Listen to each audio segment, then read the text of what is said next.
The story is about a girl who saw some boys with a bag of money. I'm Robert Pronovost, and I'm a second grade teacher here at Bellhaven Elementary School. She thought they were robbing, so she ran away. We're located in Menlo Park, California, part of the San Francisco Bay Area. She turned small and the boys were after her. In our classroom, we use a wide variety of technology, including the iPad. Because they wanted to say that they weren't robbers, and she turned smaller because she thought that they weren't going to see her like that. One application that we have used specifically on the iPad is Puppet Pals. But the boys saw her and they turned small to go with her.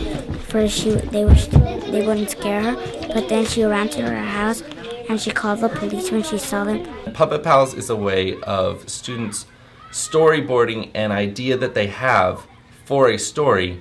They went to jail, but when they got out of jail, they said, "Ma'am, we're sorry. We weren't robbing. We just got it.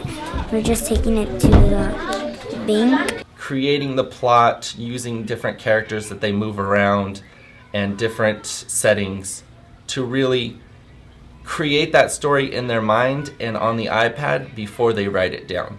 And then the police saw them on the way to the bank, and they all got took to jail. Puppet Pals, they're able to record themselves, move the characters around, and then write about it, which has actually really increased these students' writing.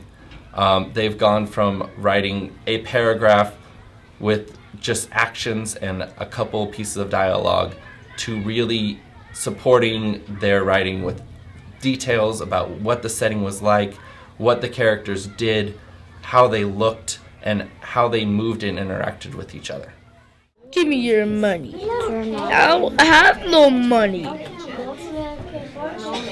All these characters, they are the people in the story that sometimes they be really bad. Okay. And what happens? What do they do? I'm trying to get the story. I'm trying to get what happened that made them get in trouble. Do you think that you could start working on that? Start recording it, thinking about what happens? I'm already recording it right now. I'm going to pause it for a second. So then when we come to writing later today, you'll be able to actually write some of the story about what happened? I have some students who just struggle visually and mentally thinking about, well, what would happen next? And it's hard for them to draw the picture of what would happen next and to write a little idea. Whereas this way they can use their voice, they can use these characters, and they can actually record what is going to happen in their story and use that to support them in their writing.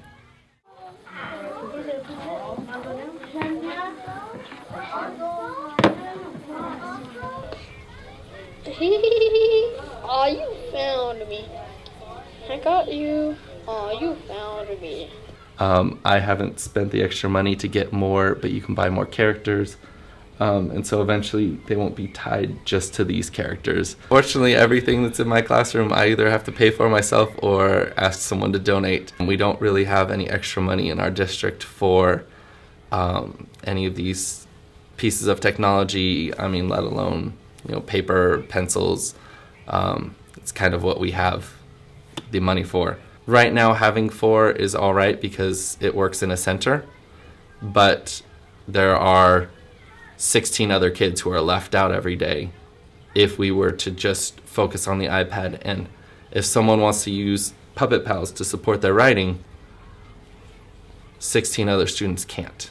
I believe about a quarter of the students in my classroom have a computer at home, and we have a couple websites that we are able to use outside of the classroom as well to support our reading and our math.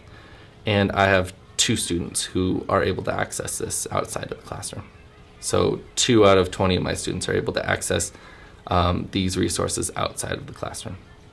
This is the Bellhaven area, but Bellhaven and East Palo Alto we don't have as many resources as they do over in Menlo Park or in Palo Alto. It's just how it is.